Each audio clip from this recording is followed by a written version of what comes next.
Resistance എന്നത് ഭീകരപ്രവർത്തനം നടത്തുന്നതിനുള്ള ന്യായീകരണമായി മുന്നോട്ട് വയ്ക്കുന്ന Islamist ആശയധാരയുടെ അടയാളവാക്യമാണ്.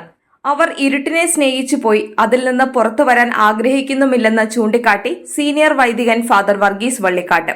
Islamic resistance front, Islamic resistance alliance, Islamic resistance army, Islamic resistance movement ഇവയെല്ലാം ഒരൊറ്റ ലക്ഷ്യത്തോടെ ലോകത്തിന്റെ വിവിധ ഭാഗങ്ങളിൽ ഭീകരപ്രവർത്തനം നടത്തുന്ന ഇസ്ലാമിസ്റ്റ് സംഘടനകളും പ്രസ്ഥാനങ്ങളുമാണെന്ന് വള്ളിക്കാട്ടച്ചൻ സൂചിപ്പിക്കുന്നു.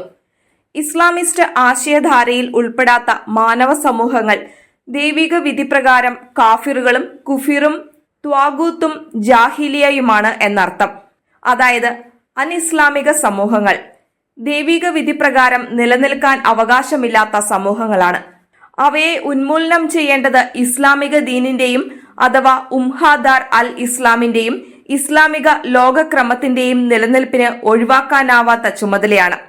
അവിശ്വാസികളുടെ ലോകം അതിന്റെ നിലനിൽപ്പിനാൽ തന്നെ ഇസ്ലാമിക ലോകത്തോട് പടപൊരുതുകയാണ് എന്ന നിലപാടാണ് അവയ്ക്കെതിരെ നടത്തുന്ന ആക്രമണത്തെ റെസിസ്റ്റൻസ് അഥവാ പ്രതിരോധം എന്ന വാക്കുകൊണ്ട് ദ്യോതിപ്പിക്കുന്നത്. ആരെങ്കിലും ഇസ്ലാമിനെതിരെ പട നയിക്കുന്നു എന്നല്ല ഇതിനർത്ഥം. ഇസ്ലാം അല്ലാത്ത സമൂഹങ്ങൾ നിലനിൽക്കുന്നു എന്നതാണ് ഇസ്ലാമിസ്റ്റുകൾ ഇസ്ലാമിനെതിരെയുള്ള പോരാട്ടമായി കണക്കാക്കുന്നതും അതിനെതിരെയുള്ള പ്രതിരോധം അഥവാ റെസിസ്റ്റൻസ്, ജിഹാദ് അഥവാ യുദ്ധം ഇസ്ലാമിന്റെ ചുമതലയായി ഉയർത്തിക്കാട്ടുന്നതും. ആധുനിക ലോകക്രമത്തിൽ ഇത്തരം ഭീകരാക്രമണങ്ങൾ വിമർശിക്കപ്പെടുന്ന പശ്ചാത്തലത്തിൽ ലോകത്തെല്ലായിടത്തും ഇരവാദം ഉയർത്തിക്കൊണ്ടുവന്ന് ഭീകരപ്രവർത്തനത്തെ ന്യായീകരിക്കുന്ന നിലപാടാണ് ഇസ്ലാമിസ്റ്റുകളും അവരെ വിവിധ ലക്ഷ്യങ്ങളോടെ പിന്തുണയ്ക്കുന്ന രാഷ്ട്രീയ പാർട്ടികളും പ്രസ്ഥാനങ്ങളും സ്വീകരിച്ചു വരുന്നത്. ഇതിന്റെ ക്ലാസിക്കൽ ഉദാഹരണങ്ങളാണ് ഇന്ത്യയിലെ ഇടതുപക്ഷ പാർട്ടികളും കോൺഗ്രസ് പാർട്ടിയും. രാഷ്ട്രീയവും സാമ്പത്തികവുമായ നേട്ടം മുന്നിൽ കണ്ടുകൊണ്ട് ഇരവാദമുയർത്തി നടത്തുന്ന ഇത്തരം ഇസ്ലാമിസ്റ്റ് പ്രീണനം പരോക്ഷമായെങ്കിലും ഭീകരവാദത്തെയും ഭീകരപ്രവർത്തനത്തെയും പിന്താങ്ങുകയും പ്രോത്സാഹിപ്പിക്കുകയും ചെയ്യുന്നതിന് തുല്യമാണ്. പൊതുസമൂഹം ഈ തരത്തിലുള്ള പ്രീണന രാഷ്ട്രീയത്തിന്റെ ഇരകളായിത്തീരുന്നതിന്റെ ഏറ്റവും ഒടുവിലത്തെ ഉദാഹരണമാണ് പഹൽഗാമിൽ ഇസ്ലാമിസ്റ്റ് ഭീകരർ നടത്തിയ നരനായാട്ട്. ഇന്ത്യൻ ജനത ഇക്കാര്യം തിരിച്ചറിയുന്നുണ്ട്. അമേരിക്കയും യൂറോപ്പും അത് തിരിച്ചറിഞ്ഞു കഴിഞ്ഞു. ലോകം ഇന്ന് ഈ തിരിച്ചറിവിന്റെ പാതയിലാണ്.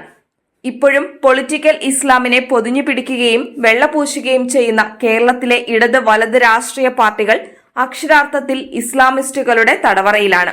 അവർക്ക് നേരം വെളുക്കാൻ ഇനിയും നേരമായിട്ടില്ല. അതിന് കാരണം ഒന്നേയുള്ളൂ: വെളിച്ചം ദുഃഖമാണുണ്ണി, തമസല്ലോ സുഖപ്രദം. അവർ ഇരുട്ടിനെ സ്നേഹിച്ചു പോയി അതിൽ നിന്ന് പുറത്തു വരാൻ ആഗ്രഹിക്കുന്നുമില്ലെന്ന് ഫാദർ വർഗീസ് വള്ളിക്കാട്ട് വിലയിരുത്തുന്നു. മതവും മതഭീകരതയും ഒന്നല്ലെന്ന് വള്ളിക്കാട്ടച്ചൻ വ്യക്തമാക്കുന്നു. മതത്തെ സമ്പൂർണ്ണ ജീവിത പദ്ധതി അഥവാ പ്രത്യയശാസ്ത്രമാക്കി അവതരിപ്പിക്കുകയും വയലൻസിലൂടെ അത് നടപ്പിൽ വരുത്തി രാജ്യങ്ങൾക്കും ജനതയ്ക്കും മേൽ ആധിപത്യം സ്ഥാപിച്ചു ഭരണവും അധികാരവും ഉറപ്പിക്കുകയും ചെയ്യുന്ന പ്രക്രിയയാണ് മതരാഷ്ട്രവാദമെന്നും മതാധിപത്യ ഭരണമെന്നും മതഭീകരതയെന്നും വിളിക്കുന്നത്. മതവുമായി ഭീകരതയ്ക്കോ ഭീകരർക്കോ ബന്ധമില്ലെന്നുള്ള രാഷ്ട്രീയ പ്രസ്താവനകൾ അനുദിനം വന്നുകൊണ്ടിരിക്കുമ്പോൾ ഇസ്ലാമിസ്റ്റ് ഭീകരതയുടെ സ്രോതസ് എന്താണെന്ന ചോദ്യത്തിന് ഉത്തരമുണ്ടോ? ആ ചോദ്യം ചോദിക്കരുത് എന്നതാണോ മതവുമായി ഭീകരതയ്ക്ക് ബന്ധമില്ല എന്ന് പറയുന്നവർ ഉദ്ദേശിക്കുന്ന ഉത്തരം?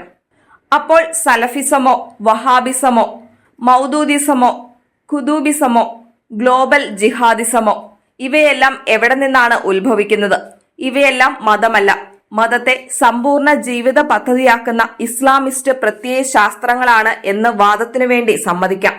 ഈ പ്രത്യയശാസ്ത്രങ്ങൾ അവയുടെ ഊർജം ഉൾക്കൊള്ളുന്നതും അജണ്ട സെറ്റ് ചെയ്യുന്നതും ശരീഅത്ത് നിയമം എന്ന മതാധിഷ്ഠിത നിയമവ്യവസ്ഥയിൽ അടിസ്ഥാനമിട്ടുകൊണ്ടല്ലേ എന്ന ചോദ്യം അപ്പോഴും ഉത്തരമില്ലാതെ അവശേഷിക്കുന്നു.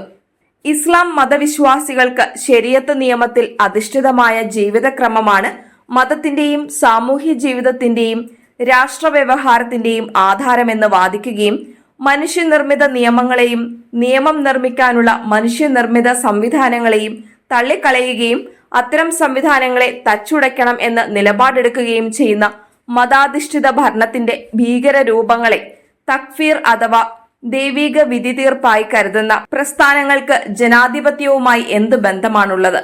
മതേതര ഇന്ത്യയുടെ ഭരണഘടനയും നിയമവ്യവസ്ഥയുമായി അവയ്ക്ക് എങ്ങനെയാണ് ഒത്തുപോകാൻ കഴിയുന്നത്?